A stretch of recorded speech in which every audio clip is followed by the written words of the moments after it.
பிடித்து மின்னலை பிடித்து மேகத்தில் துடைத்து பெண் என்று படைத்து வீதியில் விட்டு விட்டார். இப்படி இன்னொரு பெண்மையை படைக்க தன்னிடம் கற்பனை தீர்ந்ததை எண்ணித்தான் பிரம்மனும் மூர்ச்சையுற்றார். அவளின் நாசிக்குள் நுழைந்த காற்று உயிரை தடவி திரும்பும் போது மோட்சம் அடைந்து ராகங்கள் ஆகின்றதே.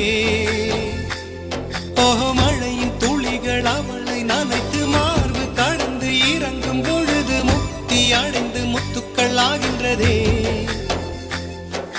மின்னலை பிடித்து மேகத்தில் துடைத்து பெண் என்று படைத்து